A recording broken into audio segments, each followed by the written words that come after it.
Hey there. Tonight, as the world outside your window winds down, you're about to step onto the banks of the Nile, just as the very first rays of sun turn the desert sky to molten gold. Listen.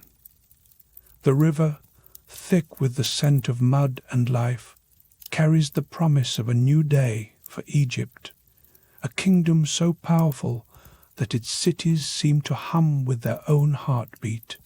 You can almost feel the heat crackling off the stones, the clang of bronze tools echoing through palace corridors, and somewhere in the distance, a low rumble, a hint that not everything is as steady as it seems. Stay close, because before this chapter ends, you'll witness a secret force that could sweep away entire empires overnight. If you find yourself drawn into these ancient worlds, only stick around if it truly sparks your curiosity.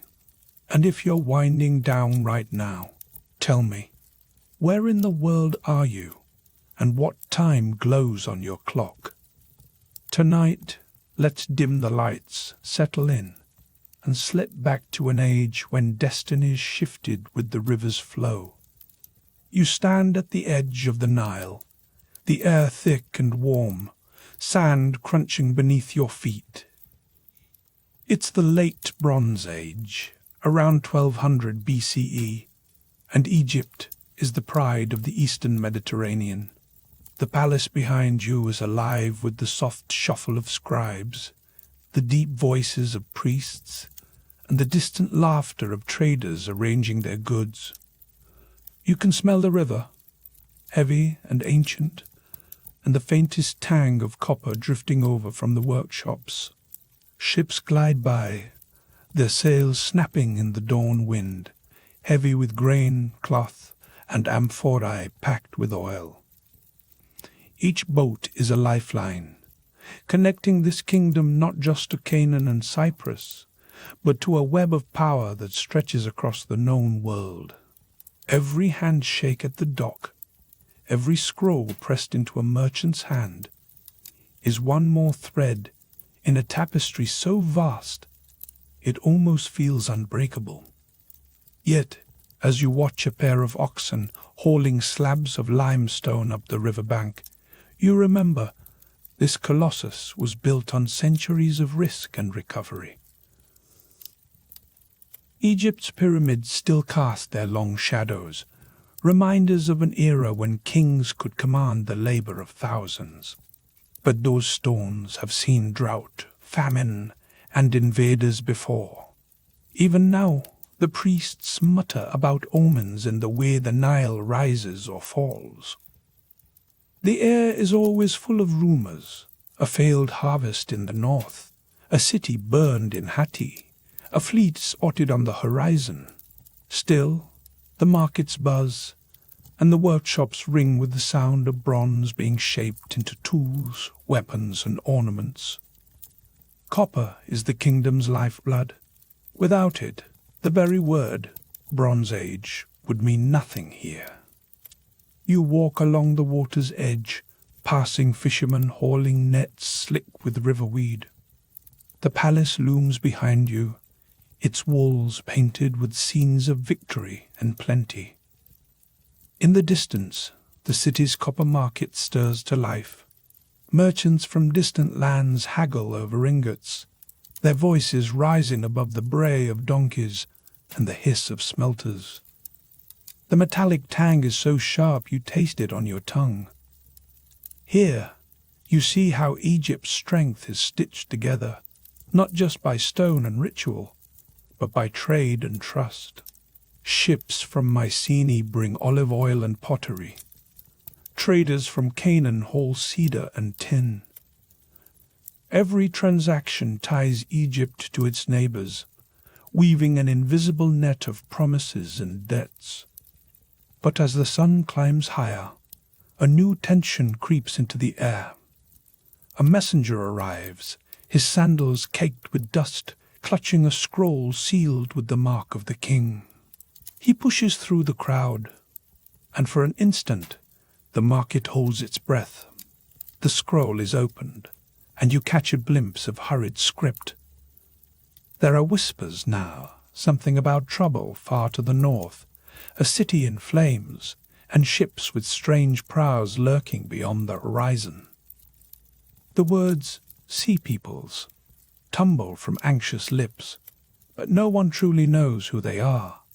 The very term seems to be a kind of confession. The world's greatest powers face an enemy they can barely name.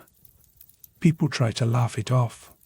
After all, these kingdoms have seen disaster before. There were earthquakes that toppled palaces, droughts that shriveled crops, and even great migrations that threatened the order of things. Each time, Egypt and its neighbors found a way to rebuild, to patch up the tapestry and move on. But as you watch the merchants count their copper and glance nervously at the river, you sense something different this time. The air feels heavier, as if the desert itself is holding its breath. You pause in the shadow of a stone column, its carvings worn smooth by centuries of hands. All around you, the city pulses with life. Scribes hurrying to record shipments, priests chanting beneath the temple portico, traders negotiating with sharp smiles. Yet beneath this daily rhythm, a low note of anxiety thrums. The fate of Egypt, and of every kingdom in this web, hangs on the silent agreement sealed by trade, the steady flow of copper, and the river that has always promised plenty. But now, the river's scent is tinged with something sharper, a foreboding you can't quite name. Suddenly, a gust of hot wind sweeps down from the desert, carrying with it a cloud of dust and the faint, acrid smell of something burning. On the horizon, a thin plume of smoke twists into the sky. It could be a distant village clearing fields, or something far worse. The market stills for a heartbeat, and you catch the wary glance of a merchant who has seen troubled times before. He mutters about the old ways, about how the gods once punished arrogance with darkness and fire. The moment passes, but the unease lingers, settling on your skin like the river's humidity. You find yourself thinking of the maps drawn in the palace, lines of ink tracing the routes between kingdoms: Egypt, Hatti, Mycenae, Canaan. Each city is a node, each trade route a vein. But if one of those veins is severed, what happens to the body? The question hangs in the air, unanswered, as the clang of bronze tools resumes, and a fresh barge unloads its cargo at the docks. You realize that the world you're standing in, so intricate, so prosperous, so sure of itself, might be balanced on the edge of a knife. For now, the city thrums on. The copper market surges with noise and color. The priests chant for the Nile's return. The palace scribes record new treaties, their reed pens scratching out the future in neat columns. But somewhere out there, beyond the reach of these ancient walls, storms are gathering. The next time you look out across the river, you'll see the first signs of what's coming, a pattern no one here is ready to recognize. You step away from the riverbank, the scent of mud and copper clinging to your skin, and follow the flow of people toward the heart of Memphis. The journey has only begun. Memphis, late afternoon, copper merchants and foreign envoys. You thread your way through the copper markets of the city, each step sending up puffs of dust that settle into the creases of your sandals. The air is thick with the metallic bite of freshly smelted copper. Merchants, their robes streaked with sweat, bicker in a dozen accents over ingots stamped with the unmistakable mark of Cyprus. That one island, barely a speck on any map you've ever seen, supplies the lifeblood of this entire world. At every stall, hands flash as coins and goods change ownership. You pass a scribe hunched over a wooden tablet, his stylus flicking through lists of weights, names, and promises written in the tight, looping script of the age. He glances up, eyes darting, then bends back to his work. You realize that every transaction here is more than a trade. It is a link in a chain that stretches across the sea, binding Egypt to kingdoms you know only by rumor. This is not a market. It's a nervous system, pulsing with bronze, tin, grain, and ambition. If any one part fails, what happens to the rest? Nearby, two diplomats, one in linen, the other in wool, lean close in a shaded alcove. Their voices are low, urgent. You catch snatches of words: treaty, shipment, tribute. The linen-clad envoy smooths a papyrus sheet, the official seal pressed into the wax still warm. These treaties are as valuable as the copper itself. Without them, the flow stops. The city's wealth, its temples, its very food supply, all depend on the invisible web of agreements and couriers who risk their lives along the roads and sea lanes. You notice the nervous energy in their movements. Every promise is a gamble. Every shipment is a test of trust. Scribes hover nearby, their reed pens poised to record the fate of nations. The sun beats down, and you move to the edge of the market, where the scent shifts from hot metal to river mud. The Nile gleams beyond, its banks crowded with barges loaded with amphorae and battered crates. Laborers shout as they heave goods onto the docks. Somewhere, a child laughs, the sound quickly swallowed by the clang of bronze being hammered into shape. You breathe in the crackling heat, the tang of copper dust, and the earthy smell of the river. This is the engine of empire, and you are standing right in the pistons. Yet beneath the prosperity, you sense a tension. The traders speak of missed deliveries. The scribes mutter about shortages. One merchant, his face lined like a dried fig, tells you about a season when the rains never came and the harvest shriveled. He gestures at the sky, as if the clouds themselves are under contract. No barley, no bread, no bread, no work. No work, no copper, he says, his voice brittle. The link is clear. If the weather shifts, if the river's dry, everything else unravels. You can almost feel the invisible hand of climate, shaping fortunes and failures alike. Pattern interrupt. Suddenly, a commotion erupts at the far end of the market.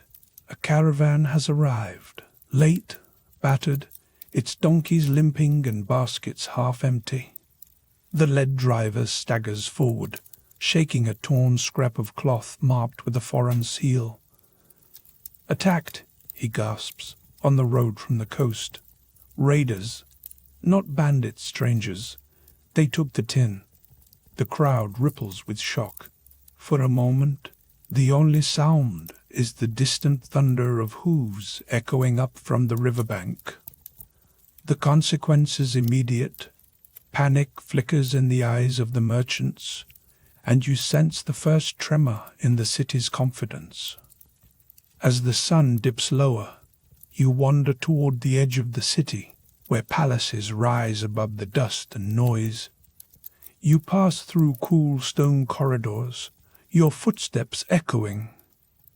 In one quiet corner, a scribe carefully copies a treaty onto fresh papyrus, the ink still glistening. He pauses, glancing at you, Then at the open window, where a breeze stirs the reeds, you realize that these words, the treaties, the lists, the ledgers, are more than records. They are the glue holding this fragile world together. If the ink dries up, if the words are lost or ignored, what will remain? You think of the stories whispered in the market stalls, of lands across the sea where cities have burned, of kings overthrown, of ships arriving with nothing but refugees and rumors. One name is spoken with both fear and confusion: the Sea Peoples. No one agrees on who they are. Some say they are pirates. Others claim they are displaced farmers or failed mercenaries.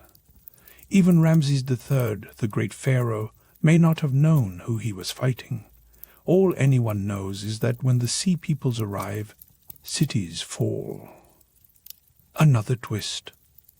A diplomat you saw earlier rushes past, face pale. He clutches a tablet bearing news from the north.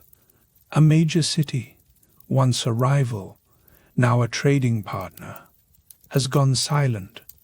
No ships, no messengers.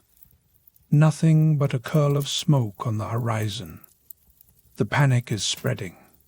You catch a glimpse of the Nile, its waters reflecting the orange glow of dusk. For a moment, the world feels smaller, as if the web of trade and treaties is tightening, strangling, rather than sustaining. The compass has shifted. What was once a network of strength now feels like a trap. Breather. You pause at a fountain, letting the cool spray wash the dust from your hands. The market behind you grows quieter as darkness seeps in from the east. Somewhere, a torch flares, illuminating the anxious faces of the merchants as they pack away their goods. You remember a time when none of this existed, when there were only small villages along the river, and people fished and farmed and bargained with their neighbors. But as the centuries passed, people gathered in ever larger numbers, building cities, nations, and empires. Population grew, and so did ambition. The need for copper, tin, and grain created the world you now walk through, a world both dazzling and dangerously fragile. Across the city, the clang of bronze fades, replaced by the low hum of worry. You realize that every piece of this civilization, its power, its wealth, its very language, depends on countless invisible agreements. Break one chain, and the whole system shudders. The sensory motif lingers, the crackle of desert heat, the metallic scent, the distant shouts blending with the thunder of hooves on the horizon. You cannot shake the feeling that you are standing at the edge of something vast and uncertain, watching as a world teeters on the brink. You duck into a palace corridor, feet crunching on sand tracked from outside. You catch snatches of words: treaty, shipment, tribute. Palace corridor, Thebes, c. 1200 BCE. You slow your pace, sand grinding under your sandals as you duck into the shadowed hall. The corridor is stifling. Heat from the day lingers, pressing against your face, thick with the mingled scents of sweat, river mud, and the faint tang of old ink. A scribe, his hands stained with pigment, hurries past, clutching a bundle of scrolls. He glances at you, eyes darting, as if you might be the one to bring news from the north. Every face here seems tense. Every whispered greeting carries the weight of expectation. Outside, sunlight glances off the whitewashed walls. The city hums with the usual chaos. Children shriek and chase each other around a toppled amphora. Figs and smoked fish spill from the stalls. their sweetness fighting the metallic bite of copper wares. Somewhere, a merchant slams a fist onto his table, shouting about missing trade goods. Underneath, you sense it. The mask of plenty is cracking, hairline fractures running through a kingdom that once seemed unshakable. You edge past two guards, their bronze blades catching the light in quick, sharp flashes. Bronze is everywhere here, bracelets, axes, the hinges on the palace doors. It is the currency of power. But lately you have noticed the blades look thinner. The copper has a greenish tinge. In the market, traders argue over the price of tin, voices low and urgent. One mutters that a shipment from the mountains is overdue. Another claims the roads are too dangerous now. The web of trade that ties this city to distant lands is fraying, and everyone can feel it. You remember hearing that, just a generation ago, these corridors rang with laughter, the only worry being which festival would outshine the last. Now, every conversation seems to circle back to the same questions. Where is the next caravan? Why are the letters from the north silent? You step into a side chamber, the cool dimness a brief relief. Here, a scribe named Mena kneels before a battered wooden chest, sorting through letters sealed with foreign stamps. He barely looks up. From Ugarit, from Hattusa, from Mycenae. None have arrived in weeks, he mutters, voice hoarse. He gestures to a stack of clay tablets, their cuneiform script half erased by careless fingers. You ask about the missing messages? Mena shrugs. Sometimes the messengers never return. Sometimes the roads vanish under dust. The world is changing faster than we can write it down. That is when you hear the clang of hooves outside, echoing through the open windows. The sound is urgent, a warning bell in the midday heat. Soldiers scramble in the courtyard, spears raised, their faces drawn and wary.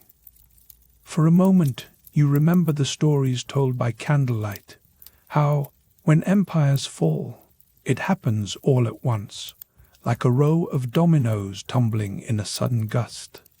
The late Bronze Age, you realize, is not ending with a whimper, but with a series of sharp, cascading cracks, each one sending shockwaves through the palace walls. You move to the window, bracing yourself on the sun-warmed stone. Beyond the city, the desert shimmers, heat rising in waves. In the distance, dust clouds spiral where the road should be. You can almost smell the dryness, taste the grit on your tongue. The Nile itself, the lifeblood of Egypt, seems to crawl rather than flow, its banks crowded with fishermen grumbling about shrinking catches. You hear a rumor that the annual flood was poor this year. The old women at the market say the gods are angry, but you suspect something else, a pattern, a shift in the very bones of the land. Human history, you realize, is not just shaped by kings and armies, but by the whims of earth and sky. Suddenly, the palace doors burst open. A runner stumbles in, dust coating his legs. He gasps out a message.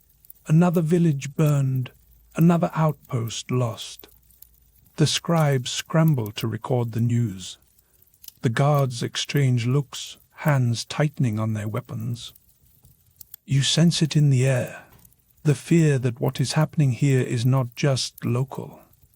It is regional, maybe even bigger.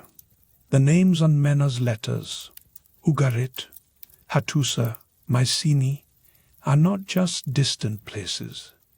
They are dominoes, and someone or something is flicking at the first tile.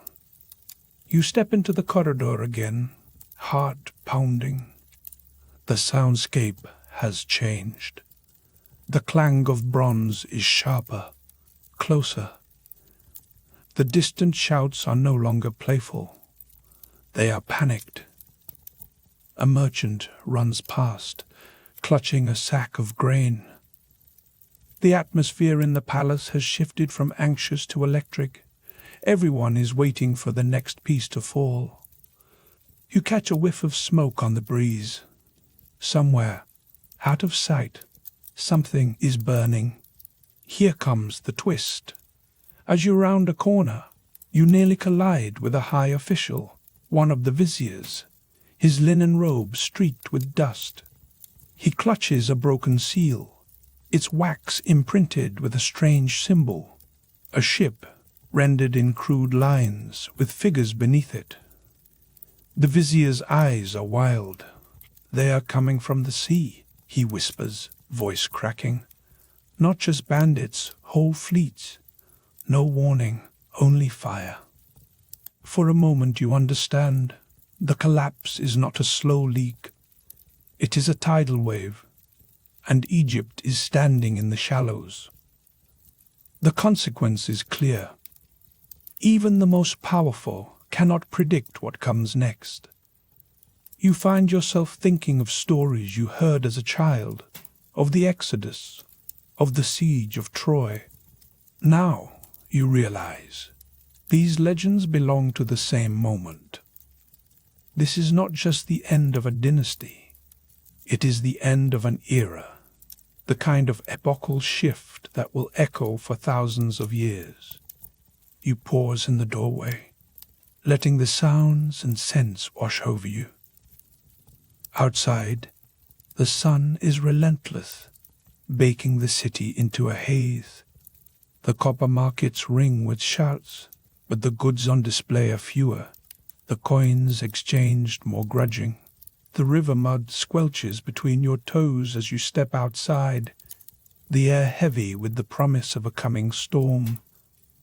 Every sense tells you that the world is on the verge of something irreversible. Here, in the heat and dust of the Eastern Mediterranean, you are living through the unraveling. The scripts that record your laws and legends might not survive another season. The laughter of children echoes off walls that could be rubble by next year. You grip the rough stone, feeling the crackle of heat against your skin, the clang of bronze somewhere behind you, the scent of smoke curling in from the edge of the city. Civilization feels fragile, balanced on the edge of a blade, a single-sentence compass line. The palace that once felt eternal now seems temporary, every stone trembling with uncertainty. As you turn toward the river, the world feels smaller, the sky wider, and every footstep heavier with meaning. You have seen the first cracks now. You walk toward the source. The Nile's edge awaits, its banks thick with mud, its people watching the horizon for signs of rain or invasion. Nile floodplain, late afternoon, you and a few tense farmers. You walk the Nile's edge, toes sinking into mud as farmers blare at the sky. Rain hasn't come. The river runs low, crops shrivel, and the scent of dust rides the wind. Whispers of failed harvests drift through the city, and old men recall stories of times when the gods turned away. You sense it. The land itself is changing. In short, the fate of Egypt and its neighbors is tangled with forces they cannot see or control. A farmer beside you, tunic stained with earth, kneels to examine a shriveled wheat stalk. His knuckles are white. He mutters curses, a prayer, or maybe both. You catch the word Hapi, the god of the Nile, spoken like an accusation. The sun scorches your shoulders.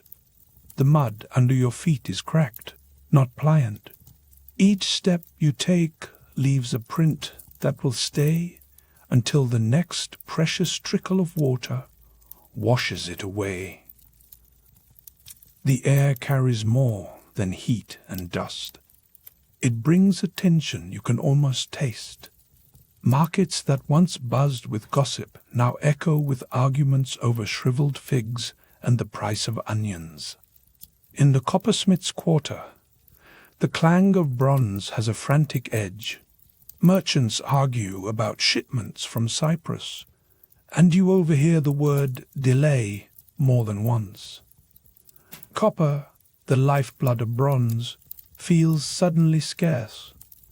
Every tool and weapon in Egypt depends on it. This is not just a local drought. This is a supply chain crisis, 3 millennia before anyone would invent spreadsheets. You pause near a low wall, watching a scribe tally sacks of grain. His reed pen scrapes over a clay tablet. He frowns, then makes a second column. You lean in. The numbers do not add up. There is less grain than last year, and the temple will not be satisfied with excuses. The scribe sighs, then seals the tally with a stamp that looks more like a threat than a record. Now, a gust whips sand into your face. From the west, dark clouds loom, but they promise only more wind. You hear the distant thunder of hooves, messengers racing from the delta with news. Your heart beats faster, because in the late Bronze Age, bad news travels faster than good. You follow the shouting to the palace gate. Messengers, faces streaked with sweat and dust, thrust tablets into the hands of guards. The language is urgent. The phrase, "sea peoples," is thrown around like a curse and a riddle. No one really knows who these attackers are, only that they come from the waves and leave nothing but smoke and broken walls behind. The term itself is a sign of how little anyone really knows. It is a label for the unknown, a placeholder for fear. You press closer. A royal official, his linen robe stiff with starch and anxiety, reads one message aloud. The harbor at Byblos is gone. Another voice adds, Cyprus has gone silent. The copper trade, the invisible thread tying Egypt to its neighbors, is unraveling. Without copper from Cyprus, there is no bronze. Without bronze, armies lose their edge, literally. The world's first global economy is faltering, and you are standing in the middle of it. You remember stories of tunnels in the Troodos Mountains, far across the sea, where miners chipped copper from the rock by lamplight. Those tunnels are silent now. No shipments arrive. The last crate of ingots sits unopened on a wharf, gleaming like a promise already broken. The Nile wind shifts, carrying a new scent, smoke, not from hearth fires, but from something larger. You catch the edge of panic in the city as rumors leap from mouth to mouth like wildfire. Someone shouts about a fortress burning in Canaan. Another insists the gods are angry, that the world is ending. In this moment, the collapse is not a slow slide. It is a series of shocks, each one closer than the last.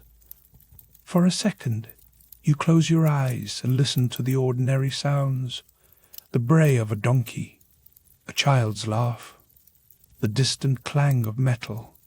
Civilization hums on, but the harmony is fragile, barely holding. You open your eyes.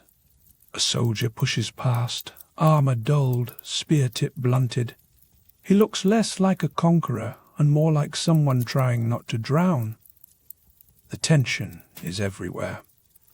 Now, a pattern interrupt. You duck into a scribe's chamber, escaping the sun. The air inside is cool, thick with the scent of ink and old papyrus. The scribe, An old woman with sharp eyes is teaching a boy the looping curves of hieratic script. She pauses, frowning as she listens to the shouts outside. When the world changes, she says to the boy, words are the first to go. You sense the weight of her warning. Later, you will remember that some of these scripts, these ways of writing and thinking, will vanish forever. The collapse will not just erase cities, but languages themselves. You step back outside. The city is in motion, but not in harmony. Traders pack up their stalls. Priests argue over omens. And in the distance, a line of refugees stumbles toward the gate. Their faces streaked with river mud and fear. The collapse is no longer theoretical. It is coming in waves, each one erasing something you thought would last forever. You feel the heat intensify. The sky is a hard white glare. Someone nearby mutters, "It has never been this hot. Not in my father's time." The climate itself seems to rebel. Drought, hunger, and uncertainty stalk the city. You realize, with a jolt, that human history is not just shaped by kings and battles, but by the whim of the weather. Climate change is not a modern problem. It has always been a driver of fate. Another messenger arrives, hair wild, eyes wide, eyes wide. He brings news not just of invaders, but of rivers running dry in the north, of locusts in the fields. The world feels smaller, more dangerous. The old networks, trade, language, ritual, are unraveling faster than anyone can repair them. A short breather. You pause, heart pounding, and realize that one season of bad rain can undo centuries of civilization. The consequence is clear. Everything is connected, and when one thread breaks, the entire tapestry trembles. The sun dips lower, but the heat does not fade. You hear the clang of bronze one last time, then silence. That silence echoes down the corridors of time. You know that after this collapse, some stories will never be told again. Scripts will vanish, tongues will fall silent, and the world will wake up changed. A single sentence compass. The Nile is not just a river, but a lifeline, and when it falters, so does everything built upon it. You turn toward the city gate, where the frantic shouts of messengers from the coast pierce the thickening dusk. Eastern Mediterranean coast, dusk, 1200 BCE. You stand at the battered city gate, sweat prickling your brow as the last rays of sun flicker over broken mud brick walls. The air shivers with the metallic scent of river mud and copper, laced with something sharper, smoke, maybe fear. Messengers stagger in from the shoreline, their tunics crusted with salt and panic. One drops to his knees, words tumbling out in a dialect you barely catch. "Ships," he gasps. "Ships with painted eyes and prows shaped like axe heads. Warriors with faces shadowed in soot, their language an assault of consonants and thunder." The crowd surges forward, every ear straining. Someone mutters a phrase you do not recognize at first. "Sea peoples." The words slip through the crowd like a chill wind, and suddenly you realize nobody here really knows what it means. Not the scribes, not the guards, not even the grizzled trader who claims he's seen every port from Cyprus to Byblos. The name is a curse, a placeholder for the unknown, and it spreads like a fever as the sun dips behind the ruined granaries. You edge closer to the city's copper market, where the clang of bronze seems oddly out of place, far too cheerful for a night like this. Traders clutch their scales and glance over their shoulders. Conversation is quick, nervous. The prices of axes and ingots spike as news travels. A merchant with gold rings in his beard grumbles that the world is ending, which is something he also said when the Nile flooded late last season. This time, though, there's a hard edge to the laughter that follows. You remember the stories.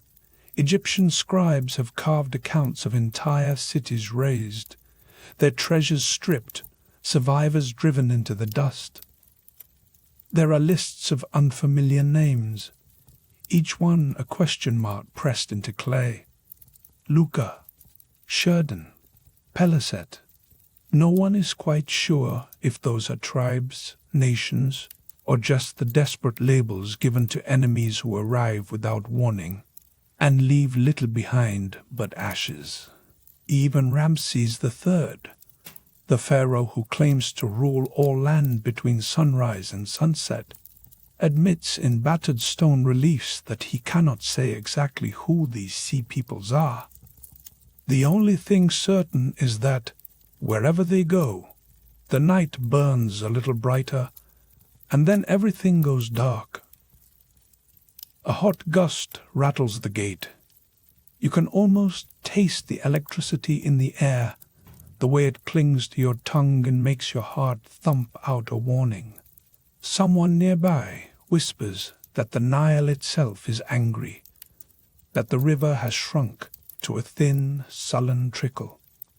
You try to shrug it off, but the memory of cracked fields and empty granaries is hard to ignore.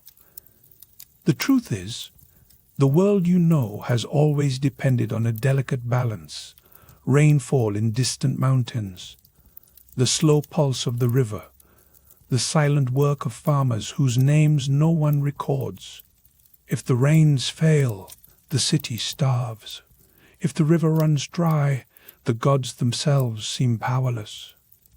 You have heard elders mutter about the Sahara, how it once teemed with green valleys and lakes before turning to endless sand. Some say that as the desert crept closer, people were driven to the Nile's banks, crowding into settlements that became cities. It's a reminder that no place on earth is immune to change, not even the mighty empires of the age. Suddenly, a wild-eyed soldier bursts through the crowd, blood streaking his cheek. He gasps for breath, clutching a battered shield. His words slice through the market's low hum. "The coastal town is gone," he says. Not just burned, but flattened. Walls toppled, wells poisoned, survivors scattered in the salt marsh. He swears the attackers moved like a tide, silent at first, then screaming as they charged. They wore no uniforms you recognize, only scraps of armor, and carried weapons that glinted with unfamiliar patterns. The city's defenders barely had time to ring the warning bells before the gates splintered. The soldier's story is interrupted by the distant clang of temple gongs, a sound that used to mean celebration, but now signals dread. For a moment, the world seems to pause. You catch the scent of something burning, faint but unmistakable, drifting in from the north. The horizon glows with a dull orange light. Here, in the heart of what was once a thriving port, you realize just how fragile your civilization is. The corridors of power are dusty, the markets tense, and the river's edge is crowded with refugees clutching whatever they could carry. The soundscape is a blur. Shouts, hooves pounding on hard-packed earth, the crackle of distant flames. Just weeks ago, This city was a node in a vast web of trade, language, and ritual. Now, it feels like a candle guttering in a rising wind. Here comes the twist. As you scan the crowd for familiar faces, you spot a scribe furiously scratching symbols onto a clay tablet, his hands shaking. He is not recording a victory or a king's decree. Instead, he writes a list of vanished towns, names that will soon mean nothing to anyone, because their inhabitants are gone, their language erased. You realize that the real threat is not just the sword or the torch, but oblivion. The sea peoples, whoever they are, have become a force of erasure. The city's memory is being burned away, one word at a time.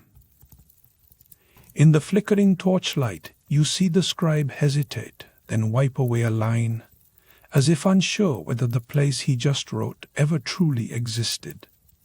For a moment, the collapse is not just physical. It's the unraveling of meaning itself.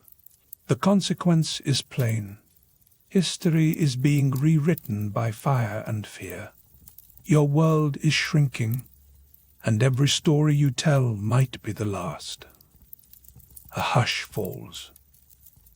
The copper market empties as people hurry to barricade doors and gather family.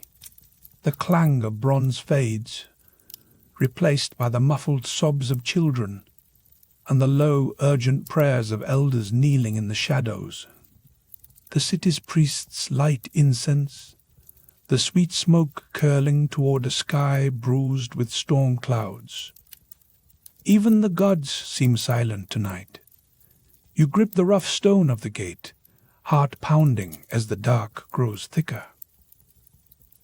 The Nile's breeze brings the scent of rain and ash, a reminder that tomorrow is uncertain.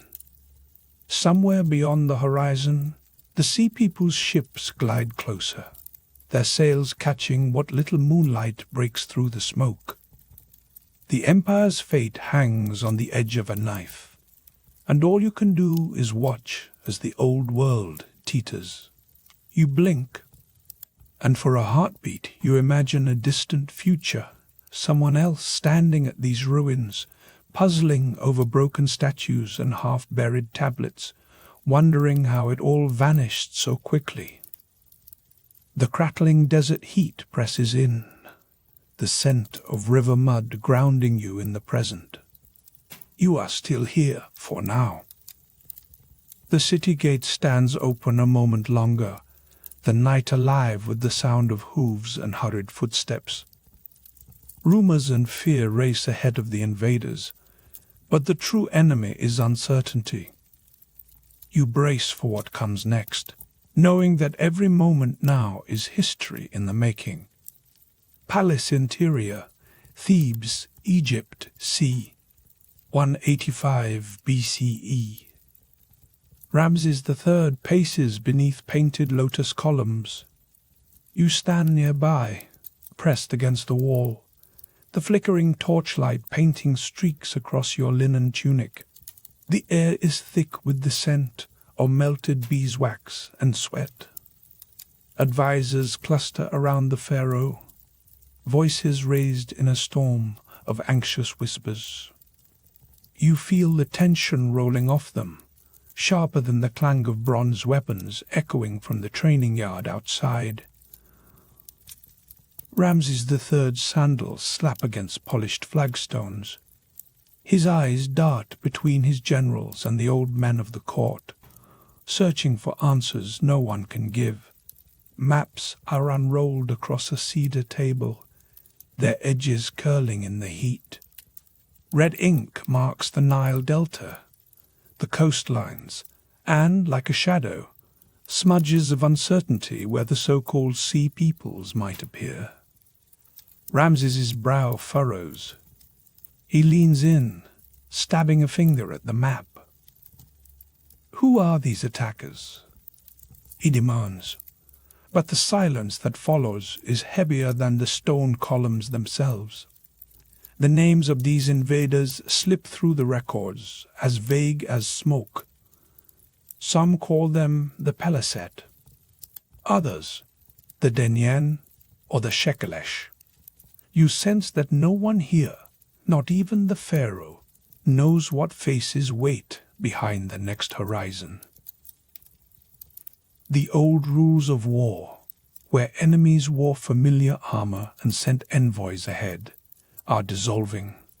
Now, rumors spread faster than the river's current. Fleets of strange ships, armies marching from the north, entire cities swallowed by fire overnight.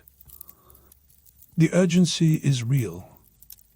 You hear it in every clipped order, every hurried stride down the palace's dusty corridors. The climate outside is no ally. The sky has turned pitiless, the rains unpredictable. Harvests shrink.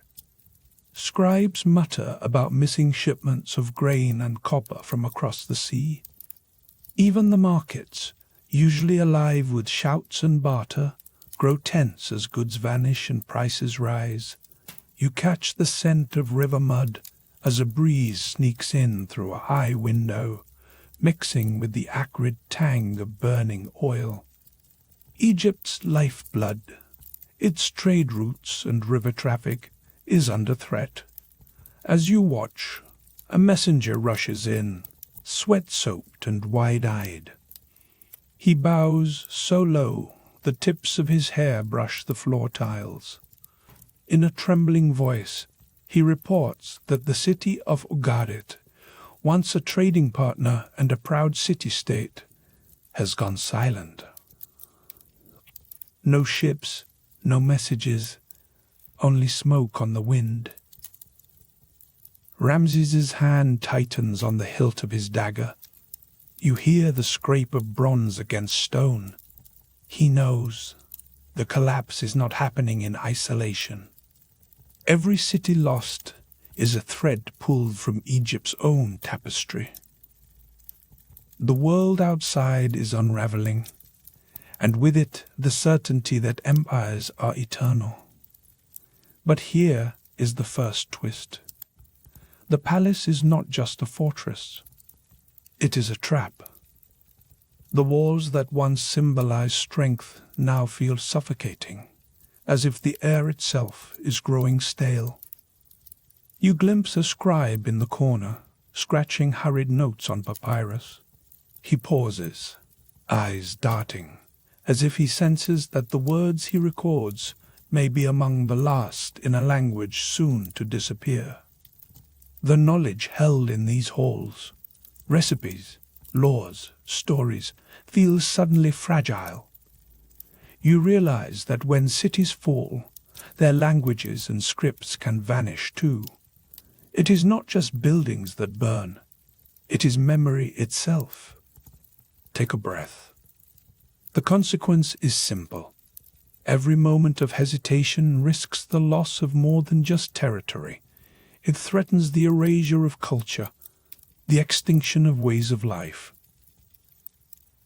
Outside the palace, the city of Thebes stirs with uneasy energy. You step through a colonnade and into the copper market.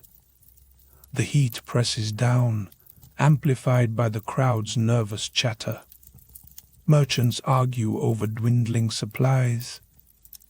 The clang of bronze tools no longer signals prosperity, but desperation, a scramble to repair chariots and weapons before the next attack. You notice how quickly fear spreads. One rumor about a failed harvest, and the price of bread doubles by nightfall. You move along the riverbank.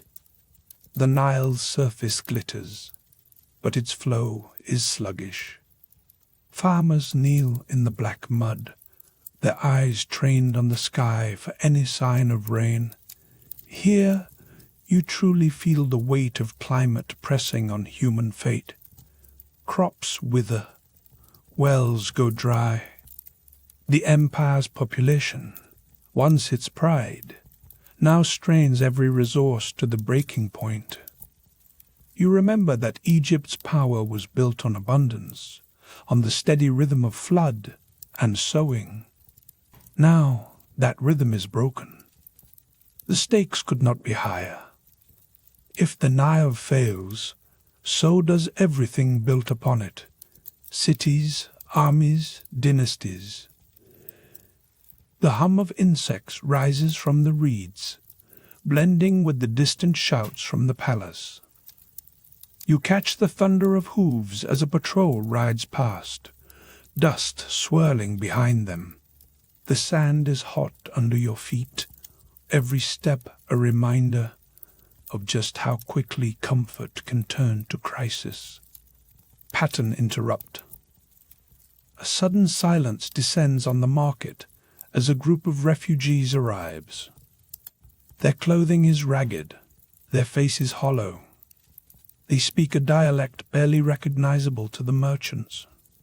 You listen as the market master tries to barter, but the words tangle and fail. The collapse is not just economic or military, it is linguistic. Across the eastern Mediterranean, languages are disappearing. Scripts that once filled libraries with poetry and law are falling out of use, erased by fire, famine, or flight. The immediate result: communication breaks down. Trust erodes. You stand in a world where ancient connections, trade, language, even family ties are dissolving. You return through the palace gate, dust clinging to your sandals. In the hallway, Ramses III leans against a pillar, staring into the middle distance. His advisors argue about defense, but you notice how often they mention the unknown. Where will the enemy strike? Will the next army come by land, or will strange ships appear at dawn? Nobody is sure. The sense of urgency mounts. You feel it in your chest, a tightness that refuses to ease. Here, the past is not a reassuring guide. Egypt's leaders are forced to improvise, to prepare for a fight they barely understand. The old strategies, fortifications, alliances, tribute, are suddenly blunt instruments against a threat that refuses to play by the rules. You spot a general muttering about the sea peoples, but you know Ramses III has only rumors to go on. No one can say for certain who these invaders are or what drives them. You hear the low drone of a priest's chant drifting in from the temple. The palace windows frame a sky turning red with sunset. As the light fades, you sense the symbolic weight of the moment. The fire that once meant warmth and civilization now flickers dangerously close to chaos. You understand now that what is at stake is not just Egypt's survival, but the fate of the entire interconnected world. Cities, languages, centuries of knowledge, these could all disappear almost overnight. In the growing darkness, you feel the collapse accelerating. The palace, the city, the empire itself, all are caught in a storm of forces beyond their control. Human ambition built these walls, but now environment and uncertainty threaten to tear them down. A single, simple compass line. The world you thought was permanent is unraveling, thread by thread. You stand in the heart of the city as night falls, the torches flickering against stone, and the river whispering secrets in the darkness. Eastern Mediterranean, dusk, 1200 BCE. You stand in the heart of a city as night presses in, the copper sun sinking behind broken rooftops. The air is thick with the scent of river mud and smoke from distant hearths. There is a nervous hush, the kind that settles before a summer storm. Soldiers in bronze helmets scan the horizon, sweat trickling down their faces, their hands gripping spears so tightly that their knuckles glow white. Then, with a snap, chaos. A scream cuts through the quiet. Flames leap from a granary's thatched roof, and before you can blink, the clang of bronze on bronze reverberates down the main street. Invaders, faces painted, bodies darting in and out of the flickering light, pour through the shattered gates. The city's defenders rally, but the panic is contagious. You dodge a toppled cart, the coppery tang of blood already on the air, as neighbors scatter in every direction. The city's usual rhythm, vendors hawking wares, children chasing each other under the date palms, dissolves in a single, searing instant. Smoke coils up into the night, and the only thing louder than the shouts are the hooves thundering outside the walls. You press yourself into a shadowy alcove, heart pounding. The world you knew, with its carefully balanced rituals and markets, is crumbling before your eyes. Last week, you were haggling over copper ingots at the market, the sun glinting off scales and coins. Now, the same copper glimmers on the edge of an invader's weapon, swinging dangerously close. Bronze, once a symbol of civilization's progress, is now the music of destruction. A pattern emerges as you dart through the smoke-choked streets. The attackers move with eerie precision. They are not just looters. They seem to know which houses store grain, which temples hold treasures, which gates are weakest. You hear a fragment of foreign speech. The words are strange, but the intent is clear. Take everything, leave nothing. In a city famed for its alliances and letters, suddenly, language itself is a casualty. Cries lost in the roar of fire. Tablets trampled underfoot. You stumble past the palace, its corridors usually bustling with scribes and diplomats, now echoing with the clash of arms. In these halls, just days ago, envoys from far-off lands traded gifts and promises. The kingdoms of the late Bronze Age depended on one another, their fates intertwined through diplomacy and trade. What happens to one, happens to all. Suddenly, a new sound rises above the din, the scrape of chisels on stone. Some desperate official is carving a message into a wall, hoping to leave a warning. The words rush out, a litany of disaster, a roll call of fallen cities. You realize you are witnessing history's version of a viral tweet. But instead of trending hashtags, there are lists of ruined towns and vanished peoples. Egyptian accounts will later describe how invaders, soon known as the Sea Peoples, swept across the region, leaving devastation in their wake. You catch a glimpse of a battered scroll, half-burned, fluttering in the wind. It is a letter from a merchant, begging for tin to keep the bronze flowing, promising payment in whatever goods can still be found. In the Bronze Age, copper and tin were lifelines. Without them, swords dull, plows break, and cities wither. Now, trade routes are silent. The copper markets you once trusted are gone, swallowed by fire and fear. Twist. The attackers are not the only threat.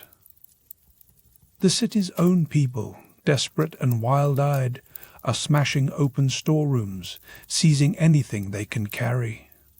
Order collapses from within as quickly as it does from without. You see a baker, flour still dusting his hands, hurling a torch at the city records. The collapse is not just an invasion. It is a sudden unraveling, a domino effect set off by old resentments and new terrors.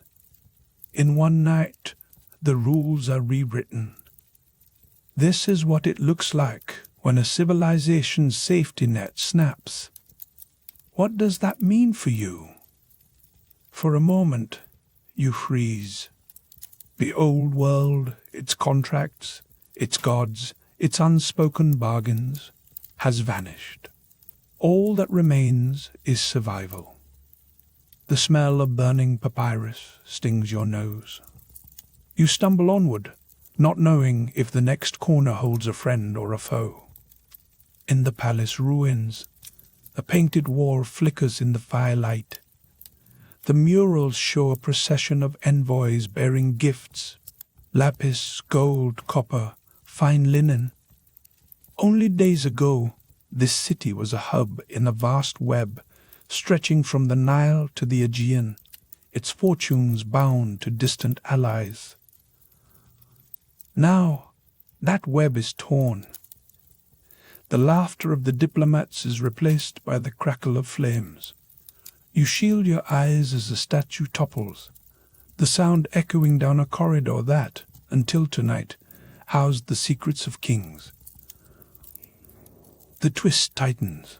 Ramses III, the man on the throne down the Nile, will one day carve his victory into stone.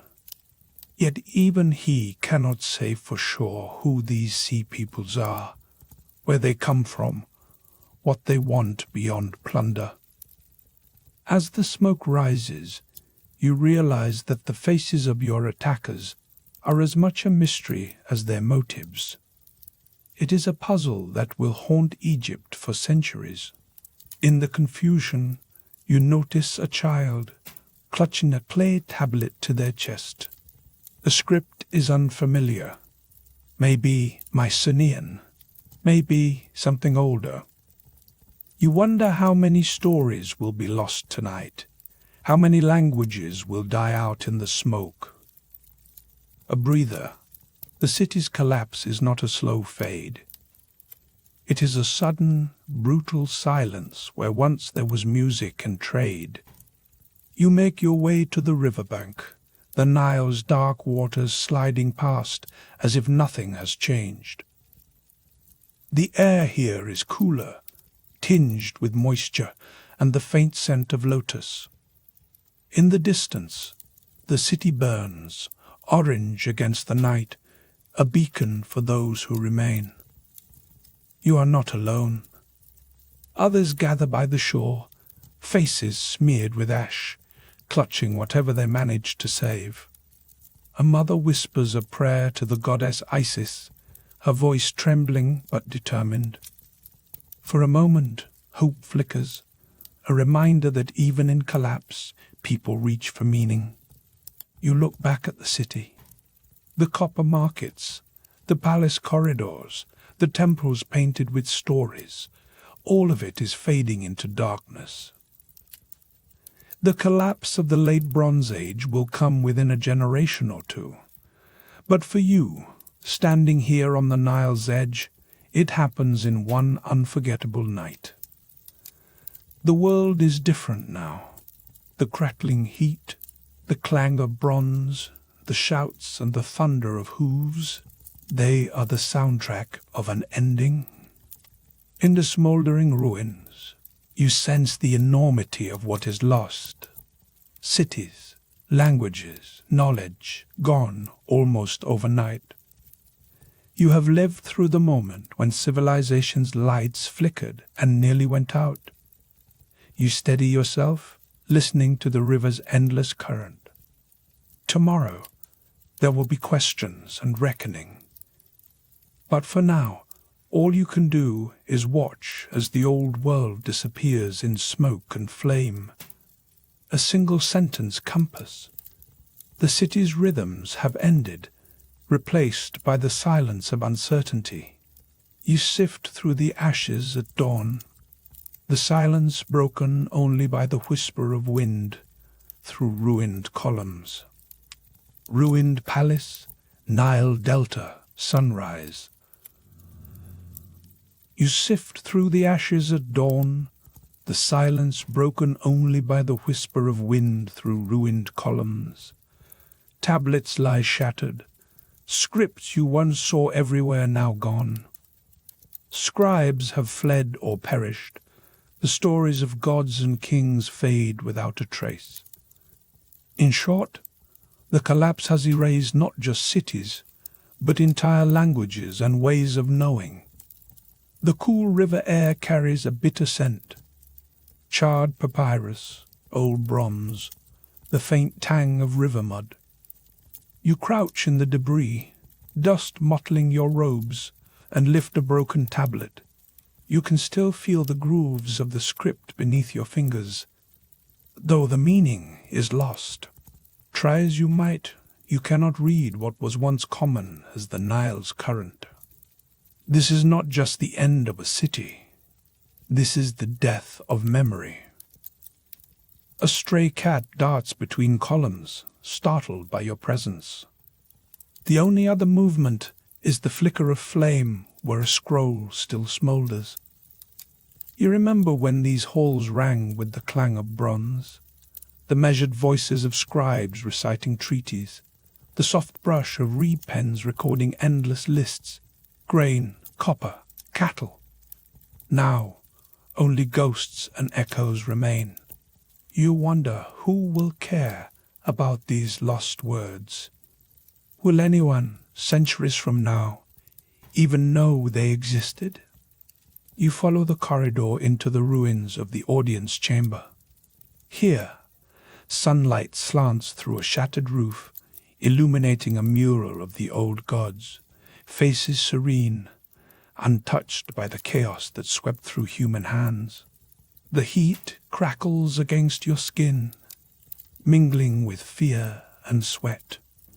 You recall the stories told by elders, how the Egyptian civilization raised the pyramids, shaping stone so the sun itself would notice. But those stories depended on scribes, and now the scribes are gone. The silence is heavy, pressing in from all sides. You move to the window, overlooking the Nile. Below, the river flows as it always has, indifferent to collapse. A barge drifts by, empty save for a single figure hunched over the tiller. You catch the scent of damp earth, the kind that once meant a good harvest, before the storms failed, before the floods came too soon or not at all. A sudden gust lifts the dust, stinging your eyes. You blink and remember a different time, not so long ago, when the copper markets of Cyprus buzzed with gossip and shouted bargains. You would hear the clang of metal, see the glint of ingots traded hand to hand, the entire Mediterranean network humming with life.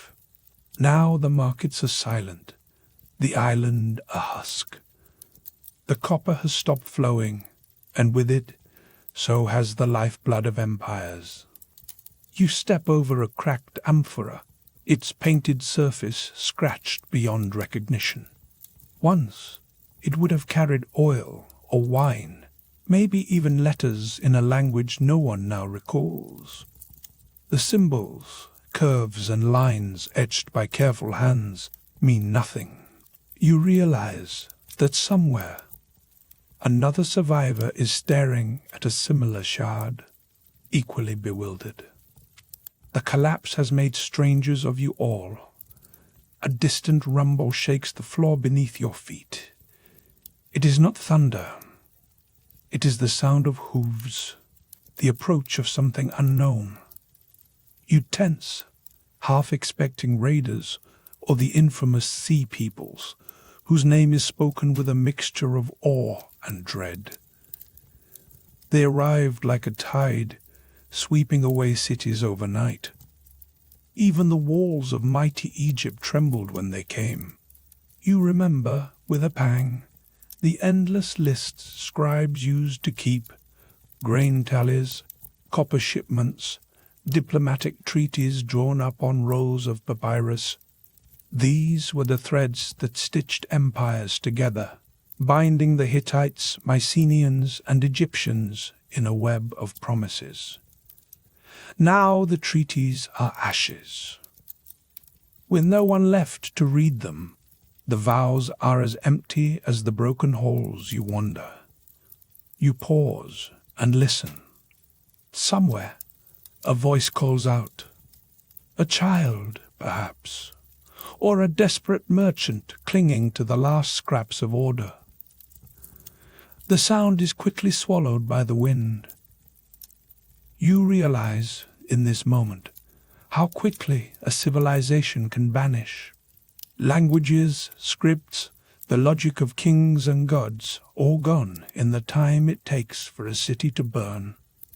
You move outside, squinting against the rising sun. The banks of the Nile are littered with debris.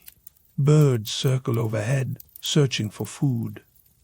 The mud squelches under your sandals, each step a reminder of what is lost. You think of the grand festivals that once filled these shores, the crowds cheering as priests paraded images of the gods. The pageantry is gone. Only the river remains.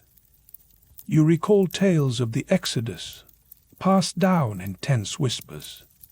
Some said the gods had abandoned the land. Others blamed foreign invaders or the wrath of the pharaohs. No one knows for certain. You realize that the collapse is not just a single event. It is a cascade, a series of failures, drought, famine, war, that topple one pillar after another. A fresh breeze brings a hint of hope, but also the sharp tang of smoke. You see a group of survivors in the distance, picking through wreckage, searching for anything to salvage. You wonder if they, too, feel the weight of lost knowledge. What happens when there is no one left to remember how to read a name? Will the gods still hear prayers in a language no one speaks? The rhythm of your heartbeat matches the distant thunder of hooves. Civilization, once a garden blooming along the Nile, now lies in smouldering ruin. You sense the enormity of what has been lost, not just buildings and gold, but the invisible architecture of meaning. The world has grown smaller, stranger, more uncertain. You are alone with the ashes, a witness to the end of history as you knew it. As the sun climbs higher, you kneel in the dust. You press a broken shard into the earth, marking the spot. The gesture is simple, almost futile, yet it is all you have left. The collapse has stolen your future, but you cling to this fragment of the past. You rise, brushing grime from your hands. The wind carries away your footprints before you can look back. The only constant is the river flowing on, its banks haunted by what once was. You gather your courage as the silence deepens, moving toward the battered hall where other survivors wait. The world is ending, yes, but you are not finished yet. Battered hall, dusk, survivors huddled around a flickering oil lamp. You stand shoulder to shoulder with others in the crumbling heart of what used to be a palace, sweat and dust clinging to your skin. The air is thick with the scent of river mud and old bronze. Arguments ricochet against cracked stone. One voice curses the skies for their silence. Another mutters about the sea peoples. A third jeers at kings who lost their nerve. Your own throat aches with thirst, and every answer feels as dry as the Nile's shrinking banks. You can almost taste the confusion in the air. Someone waves a clay tablet, its script half smeared by soot and heat. The words make less sense each time you look. It strikes you that no one here truly knows what has happened, only that everything has unraveled at once. The copper merchant hisses. It is famine. The scribe snaps back, "No, it is war." The old priest, his voice thin as papyrus, whispers, "It is the gods." But as you listen, you sense that the truth is messier than any single story. The collapse is a knot, not a sword blow. Each disaster, drought, invasion, lost trade, failing harvest, seems to tug tighter on the next. It is a domino line, but someone keeps nudging the table. Here, in the Eastern Mediterranean, you remember tales of how cities have always faced disaster. Earthquakes toppled walls before. Famine stalked the land, and yet people rebuilt. Even when invaders stormed the gates, the survivors found a way to patch the wounds and start again. The difference now is that the blows come too quickly, one after another, never giving you time to catch your breath. This time, the world is running out of second chances. A chill runs through the room as a trader slams her fist on a broken table.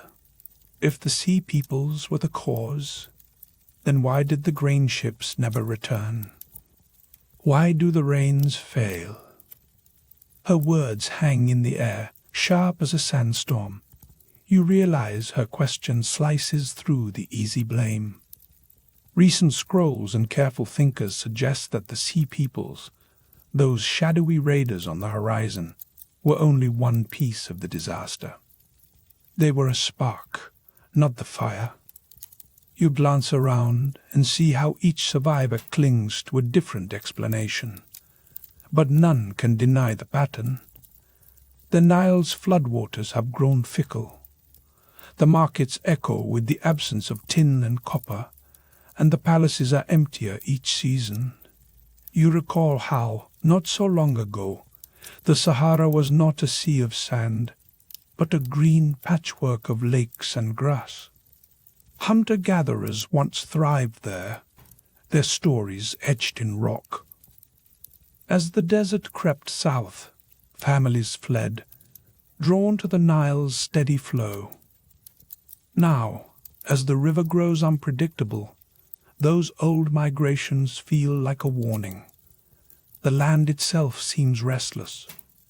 The desert heat crackles outside, and from time to time the clang of scavengers prying bronze from ruined doors echoes through the halls.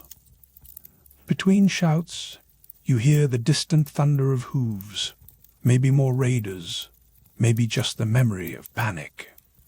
For a moment, you remember the world as it was, the copper markets bustling at dawn, priests perfuming the air with incense, scribes chiseling out contracts in languages that now blur into ash.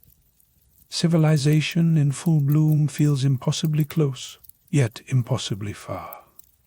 The contrast makes your heart pound. Then the present returns, sharp and urgent. Another voice pipes up. But why did everything fall apart so fast?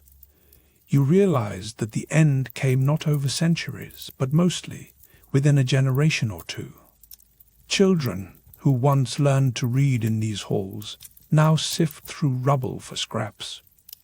The city's memory is vanishing as quickly as the light outside. Suddenly, a gust of wind rattles the shutters. Someone shouts, and a torch flickers dangerously close to the tapestries. Fire, darkness, the threat of erasure. You and the others scramble, stamping out sparks. In that brief chaos, you sense a deeper truth. Disaster multiplies when systems are tightly bound. Lose your crops, and the traders vanish. Lose the traders, and the armies go unpaid. Lose the armies, and the city burns. There is no single villain here, only a web of consequences, each strand snapping in turn. As the smoke clears, you catch your breath. For a heartbeat, all is quiet, except for the distant crackle of desert heat and the steady lap of the river. You look around and it hits you. What was lost is not only wealth or power, but the very scripts that held memories together. Languages are slipping away, the knowledge of centuries fading like pigment in the sun. The city is not only broken, it is being erased. You step outside into the twilight. The Nile glows bronze beneath a cloudless sky. Somewhere upriver, you hear a ritual, some stubborn echo of the old order. The stakes are suddenly clear. What hangs in the balance is not just a city, but the memory of a world. The collapse is not a single night's disaster, but a slow eclipse, swallowing voices, stories, and knowledge. You walk along the riverbank, feeling the mud cool between your toes, and wonder, not for the first time, if anyone, anywhere, will remember what was lost here. The air hums with tension. You sense that the world is holding its breath, waiting to see what, if anything, will survive. The world has changed. You are left with the echo of old arguments and the taste of uncertainty. Ahead, battered temples still stand, and a few familiar rituals continue. Shadows of what was, and perhaps seeds of what might come. Nile Delta, dawn, 1180 BCE. You stand with sand still clinging to your feet, the scent of river mud thick in the air, and the battered shadows of Egypt's temples looming behind. The world is quieter now. Gone are the caravans crowding the copper markets. Gone, too, are the frantic messengers from Hatti and Mycenae, their scrolls folded with desperate news. You listen for the familiar clang of bronze tools. But most mornings, it is the shrill call of ibis and the soft slap of the Nile against broken docks that greet you instead. You walk the palace corridor, its walls scored with soot from old fires, the hieroglyphs above your head chipped but still legible. They are a memory of order. Egypt has survived, barely. Where once the city bustled and the bronze workshops rang with hammer and bellows, now you find only a handful of scribes, copper dust swirling in the light. Survival here is an act of stubbornness. Each sunrise is greeted with relief, not triumph. You nod to a priest who sweeps the threshold with a reed brush, his gesture as much for the gods as for the sand that never stops blowing in. The air shimmers with heat, and that heat is crackling, relentless. You pass a line of children carrying water jars toward the riverbank. They giggle, but their shadows are sharp and thin. Food is rationed. Grain stores are guarded like treasure. Every loaf, every handful of lentils is counted and accounted for. Egypt's resilience is not some grand mythic destiny. It is the daily grind of endurance, the kind that leaves dirt under your fingernails and a permanent ache in your shoulders. You step out onto the wind-swept banks. The river is lower than you remember, the mud along its edge dark and fragrant. Across the water, fields of barley and emmer patch the landscape, but much of the land lies fallow. The farmers blame the sky, the river, and sometimes even the king. No one blames the gods aloud, not yet. The priest you passed earlier lights incense at the temple's edge, sending thin spirals of smoke to chase away whatever evil might still linger. If you squint, you can almost see the world as it was before the collapse. There were letters from Cyprus, their words stamped in cuneiform, promising shipments of copper from the Troodos Mountains, where tunnels wormed deep into ancient stone, and miners brought up the lifeblood of empires. There were tales of the Exodus, stories sung by fireside and whispered in palace halls, and rumors of distant wars at Troy, echoes of chaos that felt, at the time, like someone else's problem. Now, the copper has stopped coming. The mines in the Trudeaus have fallen silent. You picture the tunnels, cool, echoing, stinking of sweat and metal, abandoned. The last pickaxe dropped in haste as word of raiders or famine spread. The mountains themselves, you recall, are no ordinary peaks. The Trudeaus are hunks of oceanic crust, heaved from the earth's depths by tectonic force. They are ancient, strange, and once they were rich enough to fuel the arms and ornaments of every palace, from Ugarit to Thebes. You pause as a sharp wind sweeps through, carrying with it the distant shouts of herders and the thunder of hooves on dry earth. A memory flickers just years ago. Such sounds meant the arrival of traders or festival processions. Now, every unfamiliar noise sets nerves on edge. The sea peoples have come and gone, leaving only rumors and ruins. The copper trade routes that once stitched the world together are cut, frayed beyond repair. This is not the collapse of a city, you realize, but of an entire system. The dominoes have fallen, and the silence is the sound of a continent catching its breath. You duck into a market stall, its roof patched with woven reeds, and survey what remains.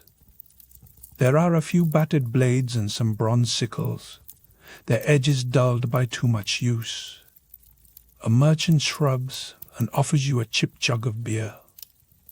Trade now is more about necessity than luxury. The markets are filled with the smell of sweat, river mud, and desperation. You feel the tension in the air. Everyone is waiting, unsure if tomorrow will bring plenty or another day of scraping by. A child runs past, clutching a carved wooden toy. The laughter is a strange, hopeful sound, a reminder that even in collapse, life persists. You watch as the child's mother haggles over a basket of lentils. The stakes are simple. Get by, make it to the next sunrise, and hope that the gods are still listening. Here, resilience is small and quiet, measured in bowls of soup and the patching of sandals. Suddenly, the ground trembles. A distant tremor, barely felt, but enough to send a wave of whispers through the market. Someone mutters about the wrath of the gods. Another mutters about the shifting crust beneath the Trudeaus' mountains, far off yet somehow tied to every fate here.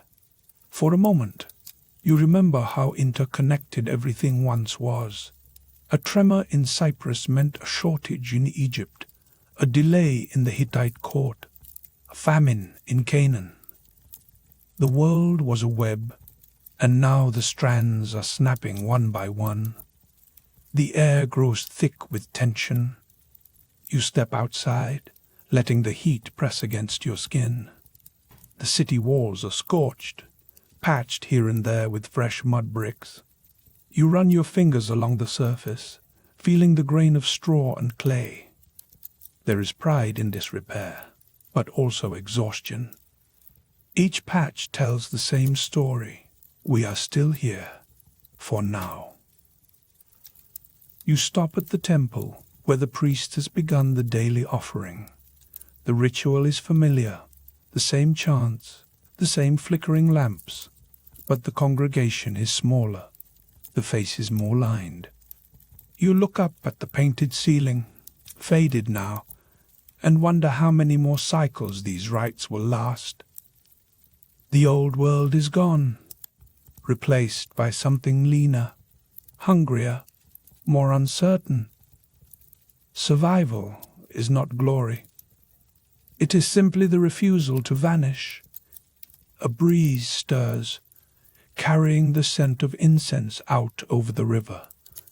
You close your eyes and listen. The crackle of heat, the distant clang of metal, the shouts echoing from the city's edge. Each sound is a reminder. Egypt stands while others have fallen. The horizon glows with promise and threat, a line drawn between what endures and what is lost. When you open your eyes, the sun is higher, the river shining like hammered copper. You step forward, past the temple, into the bustle of what remains. The question lingers. How long can endurance hold out against the darkness that swallowed so many before? You cannot know. But for now, you walk along the Nile, every breath a small act of defiance, every step a testament to what it means to survive when the world collapses. The city thrums on, battered but alive, as you glance out across the river and imagine the world today. Trade networks, climate shocks, whispers of crisis, still echoing through the ages. Nile bank, twilight, you alone with the river's slow swirl and the lingering coppery scent from the market stalls upriver. You look out across the river and imagine the world today. Trade networks, climate shocks, whispers of crisis. The patterns feel eerily familiar. The past's tangled collapse is not so distant after all. In short, history's warning signs echo in the present, if you're willing to listen. You can almost taste the river mud in the air. The city behind you is quieter than it should be. You hear the distant clang of bronze, but where once it was a chorus of industry, now it is a hesitant, stuttering rhythm. The palace corridors, normally humming with scribes and messengers, feel emptied out, as if everyone is holding their breath. Even the copper merchant, who used to bellow prices loud enough to startle birds from the reeds, now mutters anxiously under his breath. You remember how, not so long ago, this was the center of the world. Egypt's reach stretched like the river itself, winding through deserts, feeding the ambitions of pharaohs, and feeding the bellies of 1,000 cities. Population growth had built monuments and empires here, each layer of mud, brick, and limestone proof of human hunger for greatness. People gathered, cities swelled, and the web of trade drew in Mycenaeans, Hittites, and Canaanites. Each new connection promised prosperity, but every link was also a risk. The heat clings to your skin, crackling and insistent. You squint toward the horizon, where the sun's last light glints off a merchant galley. Once this river carried goods from as far away as Cyprus. The Troodos Mountains rise there, their rock not like other mountains, but a piece of ocean floor thrust upward by the earth's slow violence, an ancient wound now rich with copper ore. Every city along the Nile and beyond depends on these veins of metal, the lifeblood of the Bronze Age. Without copper, there is no bronze. Without bronze, there is no army, no tools, no harvest. The clang of bronze you hear is the pulse of empire. And tonight, that pulse feels weak. You step through a drift of dust in the palace courtyard. The flagstones bake under your sandals. You're reminded of downtown traffic jams, everyone packed in, waiting for a signal that never comes. But here, the jam is not car horns, but anxious scribes and soldiers, clutching tablets and wondering when the next shipment will arrive. The scribes' reed pens scratch, hurried and nervous, as they copy orders for more grain, more copper, more soldiers. The city feels like a machine running out of oil. Suddenly, a shout breaks the evening calm. A new messenger arrives, mud-spattered and wild-eyed. You catch the words, another coastal city in flames, strange ships sighted, survivors wandering inland with stories of fire in the night.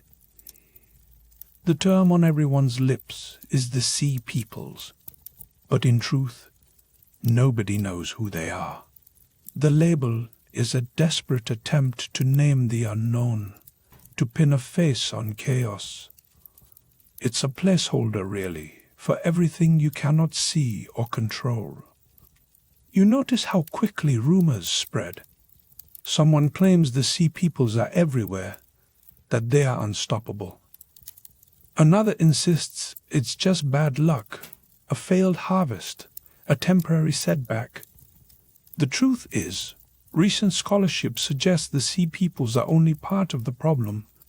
You see, the collapse is less like a single hammer blow and more like a slow, twisting avalanche. Climate shocks, drought, famine, and the unraveling of the very networks that once made these empires great. As you listen, you realize the palace is gripped by a kind of paralysis. The scribes argue over dwindling supplies. The soldiers argue over who will guard the gates. Someone tries to organize the grain stores, but the records are incomplete. You hear the shouts echo off the stone, muffled by fear. It feels like watching a high-speed train suddenly lose its tracks.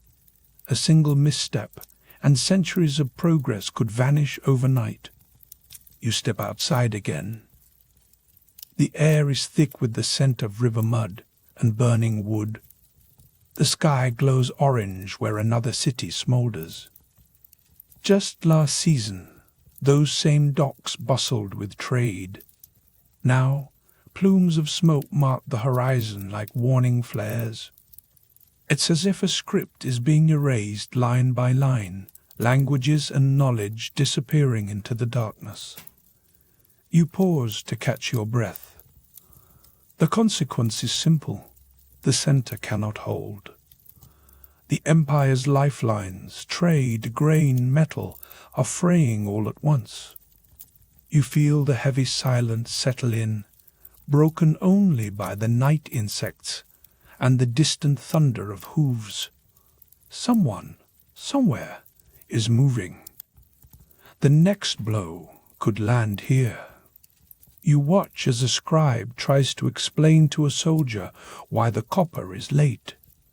The soldier does not care about tectonic processes or distant mountains.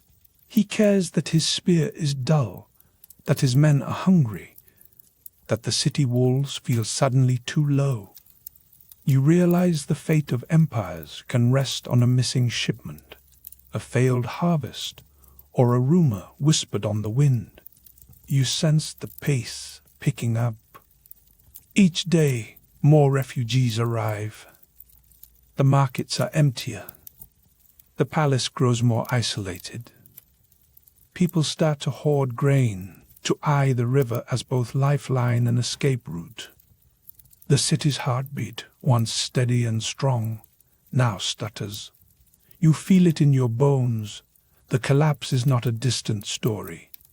It is happening step by step, right here. You wonder, just for a moment, if anyone realized they were living through the end of an age. Did the copper merchant know his last shipment was truly the last? Did the scribe understand that his careful records would one day be dust, his language lost to time? You stand at the riverbank, the darkness pressing in, the flames on the horizon painting the sky. History is not a distant echo, but a warning bell. The collapse of the late Bronze Age was not a single disaster, but a web of failures, familiar if you know where to look. The world you know now with its trade networks and fragile connections, is not so different. You turn from the river, the taste of ash in your mouth, and glimpse the city's outline against the night. Somewhere a baby cries. Somewhere else a scribe tries to save a record. The world is tipping, and you are standing on the fault line. You sense a new day approaching, but the ruins are still warm at your back. The river flows on, uncaring. You take one last look and step toward the dawn. Nile riverbank, sunrise. You and a handful of survivors pick your way across broken pottery and scorched reeds. The air is thick with the scent of river mud, still damp from the night, and on your skin you feel the first lick of heat from the Egyptian sun. Behind you, the remnants of a palace stand silent, its corridors now dust-choked and echoing only with the calls of crows. You are not alone. In the distance, merchants clutching what little copper they salvaged from toppled markets squint at the horizon, trying to remember a world where trade ships arrived like clockwork, and the clang of bronze signaled prosperity, not desperation. You pause at the water's edge, sandals sinking into soft earth, and look back at what's left. This is not the Egypt of golden tombs and endless feasts.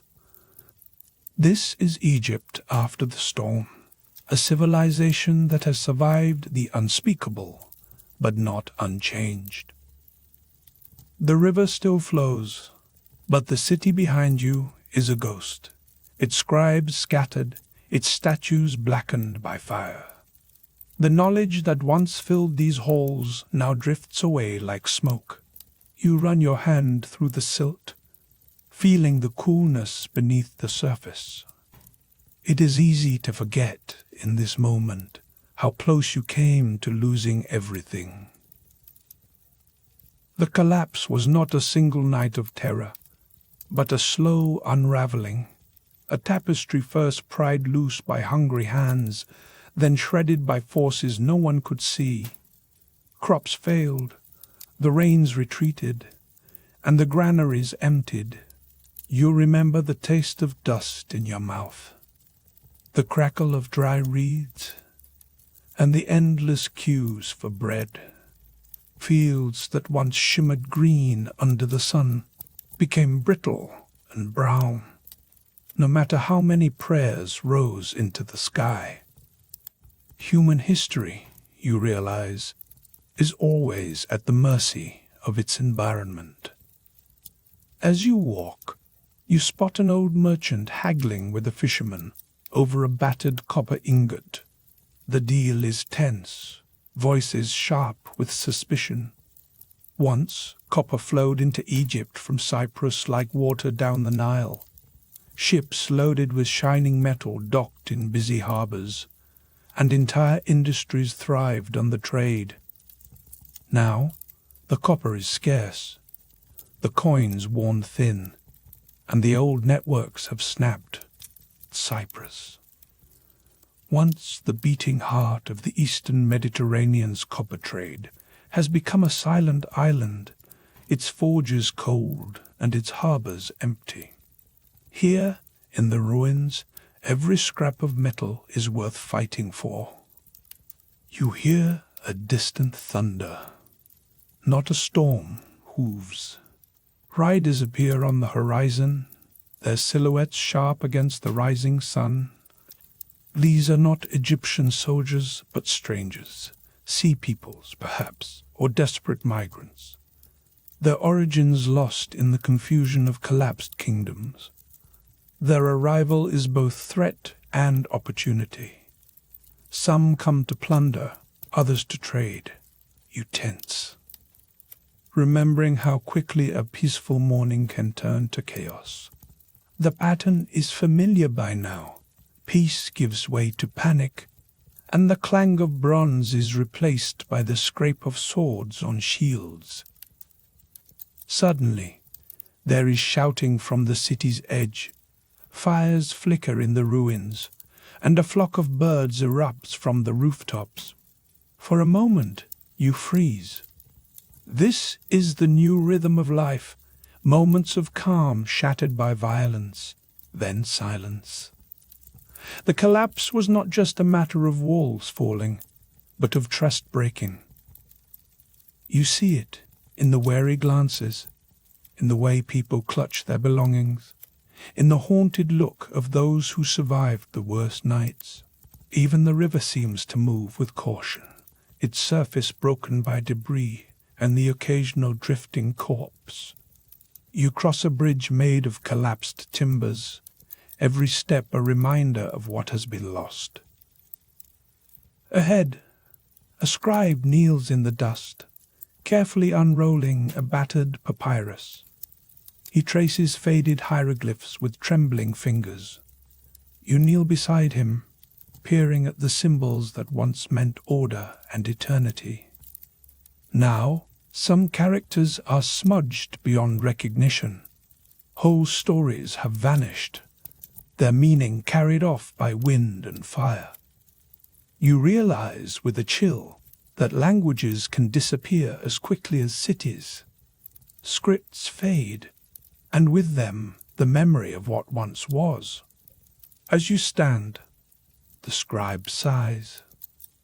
His voice is barely a whisper. We thought it would last forever. You nod, understanding. Even the mightiest worlds can vanish almost overnight. You recall tales of other lands, Mycenae, Hattusa, Ugarit, Orgom, their palaces and libraries reduced to rubble. The same heat, the same hunger, the same shadow of fear. The collapse here is not unique. It is part of a pattern, a web of connections that once bound the world together and now unravel in your hands. You step into the market square, where once there were hundreds of stalls, now only a few remain. The air is sharp with the tang of sweat and fear. People barter for onions, for tools, for scraps of linen. Every transaction is a negotiation for survival. You overhear a woman muttering about the gods, how they have abandoned Egypt, how the river no longer listens. You think of the great droughts, the shifting winds, the stories of famines that swept across the land. Climate change, you realize, is not just a modern worry. It has always shaped the fate of civilizations. A child tugs at your robe, holding up a battered figurine of a falcon. The paint has flaked away, but the eyes still gleam. You remember the old festivals, the processions along the Nile, the songs that rose at dawn. The urge to build, to connect, to celebrate, it has not vanished. Even now, as you help the child set the figurine atop a broken wall, you feel the pulse of something ancient and enduring. The collapse is not the end.